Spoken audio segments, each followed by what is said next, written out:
Bonjour à tous. Dans la paracha d'Acharemot, nous allons commencer par rappeler un événement qui avait déjà été vu dans la paracha de Shemini, qui est le décès des deux enfants de Aaron, Nadav et Avihu. C'est la raison pour laquelle notre texte de cette semaine commence par les mots suivants. Vaïdaber Hashem el Moshe.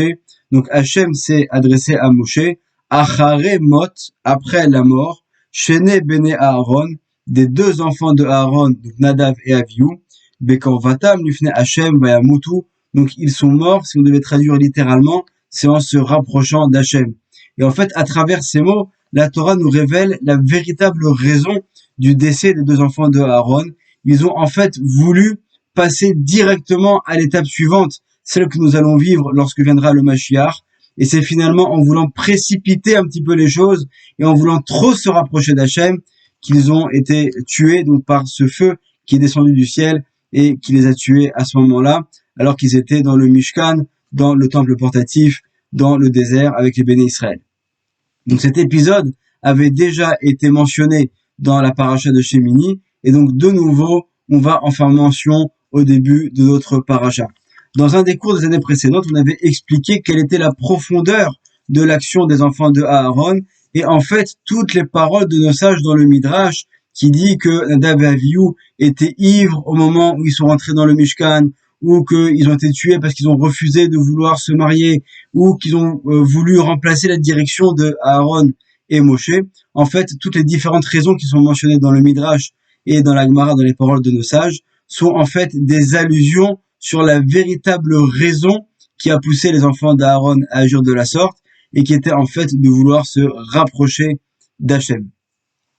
Et on a reçu en transmission de la part du Rav Shimon Agassi, qui a vécu à l'époque du Ben Ishraï et qui lui-même malheureusement a eu des épreuves très difficiles au cours de sa vie, qu'en fait les enfants de Aaron, Nadav et Avihu sont revenus plus de 300 fois en réincarnation pour réparer justement cette faute un petit peu involontaire qu'ils ont fait donc au moment de l'inauguration du Mishkan. Et notamment, on va voir donc un petit peu plus tard dans le texte du Harizal, dans les écrits de Rabbi Chaim Vital, dans le livre qui s'appelle le Sha'ar HaGilgulim, la porte des réincarnations, et on va essayer de comprendre un petit peu mieux l'un des Gilgulim, l'une des réincarnations de l'un des enfants de Aaron. Nous dit Rabbi Chaim Vital, Gam Benyan Shimshon, également concernant Shimshon, Samson, donc ce shofet, ce juge, donc qui est en fait le dernier de l'époque des juges, Amarli Morizal, mon maître, donc le Harizal m'a enseigné, Kizé Sod Pasuk, c'est le secret qui est caché dans un verset, qui se trouve en fait dans le livre de Shmuel, dans le premier livre de Shmuel, au chapitre 12, verset 11. Alors pour remettre un petit peu dans le contexte, avant de repasser dans le texte de Rabbi Chaim Vital, en fait, Shmuel va s'adresser au peuple d'Israël et va leur faire une remontrance. Et il va en fait faire un petit rappel historique de tout ce qui s'est passé précédemment. Et donc au verset 11, il va rappeler les principaux juges qu'il y a eu donc à l'époque qui l'ont précédé. Et donc nous dit Shmuel, Vaishlach Hashem, donc Hashem a envoyé, et Yerubaal, donc Yerubaal, dit Rashi, c'est en fait Gidon, donc c'est l'un des juges du peuple d'Israël. Ve'et Bedan, et là Bedan, nous dit Rashi, de qui il s'agit, Ze Shimshon, chez Mishevet Dan Ba, donc en fait Bedan c'est dans Dan, dans la tribu de Dan, étant donné que Shimshon venait de la tribu de Dan. Et en fait les paroles de Rashi trouvent leur source dans le traité de Rosh Hashanah, de la Gemara, à la page 25 au premier versant. Et ensuite, nous dit donc Shmuel dit au peuple, Vet Iftar, donc également Hachem a envoyé Iftar, qui est l'un des autres juges qui a eu donc qui l'ont précédé, Ve'et Shemuel, et Shmuel, donc le prophète Samuel, Vayatzel etrem miadoy vechem, ils vous ont sauvé donc de vos ennemis, Misaviv, donc qui vous entouraient, Vateshvu Betar, et donc vous avez pu avoir des périodes de tranquillité. Et ensuite, donc Shmuel va poursuivre en expliquant qu'il y a eu en fait la période des juges, et ensuite il va y avoir la période au cours de laquelle Shmuel, donc en tant que prophète, va vivre, et enfin en fait Shmuel va faire la transition entre la période des juges et la période des rois, avec la nomination de Shaoul, qui va être le premier roi d'Israël, et ensuite, bien sûr, de David, son successeur. Donc la question qu'on va se poser, c'est comment se fait-il que lorsque Shmuel veut faire allusion à Shimshon, au lieu de l'appeler par son prénom Shimshon, il va l'appeler Bédan, donc celui qui est de la tribu de Dan. Pourquoi est-ce que tout simplement Shmuel ne va pas appeler Shimshon par son prénom comme on le connaît? À ce moment-là, on n'aurait pas eu besoin des paroles de nos sages et du commentaire de Rashi pour nous expliquer de qui il s'agit. Alors la réponse à cette question, selon la profondeur des textes, c'est Rabbi Chaim Vital, l'élève du Harizal, qui nous le donne dans le Shar Agilgulim. Et donc il nous dit, à propos de ce verset, Vaishlach Hashem et Yerubbaal, donc on va dire c'est Gidon, Ved Bedan c'est Shimshon, Ve'amru Chazal, donc nos sages nous ont enseigné dans le traité de Rosh Hashanah, Bedan c'est Shimshon, Deatem Medan, parce qu'en fait Shimshon, étant donné qu'il veut de la tribu de Dan, c'est la raison pour laquelle on le surnomme Bedan. Mais ça répond pas à la question, pourquoi est-ce qu'on lui donne ce surnom? On aurait pu tout simplement l'appeler par son prénom. Ve'inyan ou, donc la raison à cela est, qui Shimshon, parce que Shimshon, ou Gilgul Nadav ben Aaron Cohen. En fait, Shimshon, c'est la réincarnation de Nadav, ce fils, donc ce fils aîné qu'a eu Aaron Cohen, et donc Nadav et Avihu, donc ce sont les deux fils qui sont morts en approchant donc ce feu. Et d'ailleurs, on avait mentionné dans les cours des années précédentes que Nadav était l'aîné, parce qu'en fait, en lui, il incluait également des parties des Neshamot de ses frères. Il était vraiment ce frère aîné, mais qui avait un rôle vraiment dominant au sein des enfants de Aaron. Velachen Nikra Bedan. Donc en fait, si on prend les lettres de Bedan et qu'on les intervertit, on retrouve le mot Nadav, puisque Bedan s'écrit Bet, Dalet, Nun. Et en fait, si on le lit dans l'autre sens, alors on aura donc Nadav, Nun, Dalet, Bet. Velachen Nikra Bedan, Sheu Otiot, Nadav Beipur.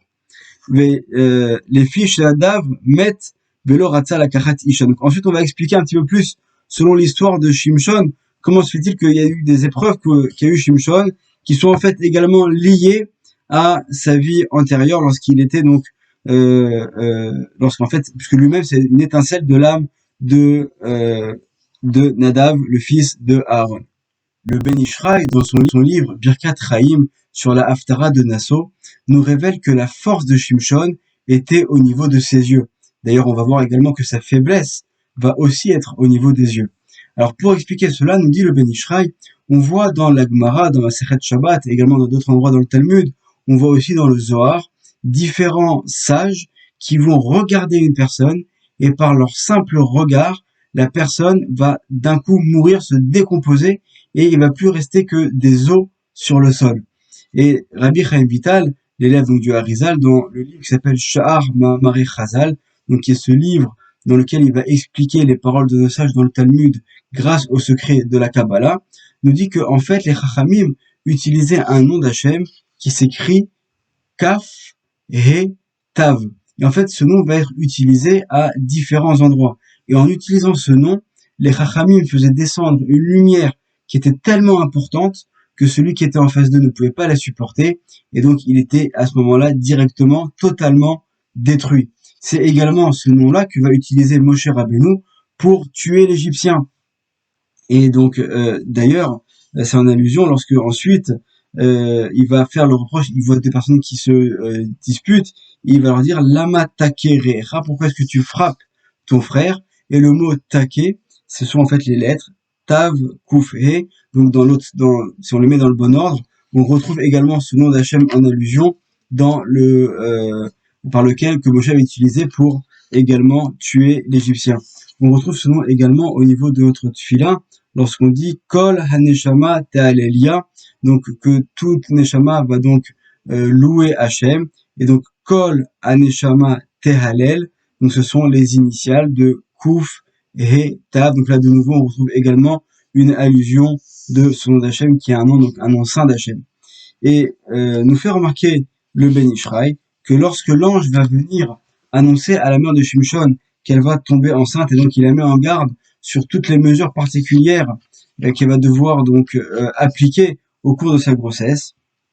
Donc également dans les mots que va utiliser le malach, l'ange, pour révéler à cette femme qu'elle est enceinte, alors également on va retrouver aussi en allusion ce nom saint d'Hachem, qui est, en fait, c'est une manière pour l'ange de dévoiler en allusion à la mère de Shimshon, quelle va être donc la force particulière de ce fils donc qu'elle va avoir donc à ce moment-là, qui va porter dans son ventre et qui ensuite donc va être Shimshon. Et d'ailleurs nos sages nous disent dans la Masechet Sota que Shimshon alach achar enav benikriu pelishtim et enav. Donc de la même manière que Shimshon en fait il s'est finalement également laissé aller au niveau de ses yeux. Alors c'est à cause de ça que finalement à la fin de sa vie les Pélishtim, les Philistins vont également Dieu nous préserve lui crever les yeux parce que également finalement toute sa force à Shimshon est venue au niveau de son regard, au niveau de ses yeux. Et donc dès que les Philistins vont découvrir cela, alors c'est également à ce niveau-là qu'ils vont s'en prendre à lui pour le vider également de toutes ses forces. Lorsque l'ange va s'adresser à la mère de Shimshon, il lui dit Inach ara beyoledet ben, donc tu es enceinte et tu vas avoir un garçon. Et donc nous dit le Ben Ishraï, si on prend les mots Inach, donc la dernière lettre c'est un kaf, ensuite hara, la dernière lettre c'est un he, et ensuite beyoledet, la dernière lettre c'est un tav, et donc cela fait allusion de nouveau à ce nom d'Hachem, donc kaf he tav, qui donc fait allusion à la force de Shimshon, qui en fait arrivait donc à faire descendre une lumière qui était tellement importante qu'il pouvait donc détruire tous ses ennemis. Nos sages dans le Yalkut Shimoni et également dans la Gemara dans Sota vont nous révéler que à la fin de sa vie, lorsque Shimshon va être donc aveugle, il va être enfermé dans la prison, les Philistins vont envoyer leurs femmes pour s'unir avec lui. Et pour quelle était la raison de cela, étant donné que Shimshon avait une tellement grande force, alors chacun espérait avoir donc un fils qui puisse avoir lui aussi une force comme Shimshon. La raison profonde de cet épisode, c'est qu'en fait Shimshon, grâce à cela, alors de manière involontaire parce que ça lui a été imposé, mais il a pu donc récupérer en fait toutes les étincelles de sainteté qu'il y avait chez les Philistins grâce à ces unions. Et donc finalement le lendemain, lorsqu'il va totalement détruire l'endroit dans lequel il se trouve et que tout l'édifice va tomber sur les Philistins et va tous les détruire, en fait finalement ces Philistins d'un point de vue spirituel, ils ont déjà été détruits dans la nuit qui va précéder au cours de cet épisode. Et donc nous dit ici Rabbi Chaim Vital dans le Shar Agigoulim, donc au chapitre 36 que je vais commencer déjà tout à l'heure à vous lire. Donc les filles chez Nadav mettent, donc étant donné que Nadav, le fils de Aaron, est mort velo ratzal karatisha et qu'il n'a pas voulu donc se marier, qui amar en bivnot Israël aguna lanu, parce qu'il estimait qu'il n'y avait pas de femmes qui puissent le convenir au sein du peuple d'Israël. En fait, la raison profonde, c'est que Nadav était arrivé à un tellement haut niveau que on sait que l'union qu'on fait dans ce monde, c'est également une union qui a lieu aussi au niveau des âmes, donc au niveau des mondes supérieurs. Et étant donné que Nadav était arrivé à un tellement haut niveau des mondes supérieurs, que lui, toutes les unions qu'il faisait, c'était au niveau des mondes supérieurs, et donc il a estimé qu'il n'a pas besoin de s'unir également dans ce bas monde. Comme ça je veux enseigner, la reine Ne'enash Shimshon, donc il va être puni finalement dans cette réincarnation dans Shimshon, Beyoto Tochen Im Neshe Pelishtim Bevet Asurim, lorsqu'il va être donc finalement emprisonné chez les Philistins, qui va devoir s'unir de manière forcée avec donc toutes ces femmes des Philistins. Donc ça va être une réparation pour le fait qu'il n'a pas voulu donc s'unir comme il se doit et finalement qu'il va devoir le faire de manière forcée. Vaya'an bene Aaron echnesu shtuyi yain, donc également le fait donc, que j'avais mentionné qu'on nous dit que les enfants de Aaron étaient ivres, ils avaient bu du vin lorsqu'ils sont rentrés dans le Mishkan. La reine Aya Shimshon Nazir Minabeten, donc Shimshon depuis son premier jour, depuis même la grossesse de sa mère, il va donc ne pas consommer de vin du tout, le taken Mashiach, donc afin de faire cette réparation. Alors si on devait s'arrêter là, on aurait tendance à mal interpréter les paroles de Rabbi Chaim Vital et à croire chas v'shalom que ce qui arrivait à Shimshon dans la prison, c'était quelque chose qui était inévitable. Alors on nous dit le Chida Rabbi Chaim Yosef David Azoulay dans son livre Chomat Anach,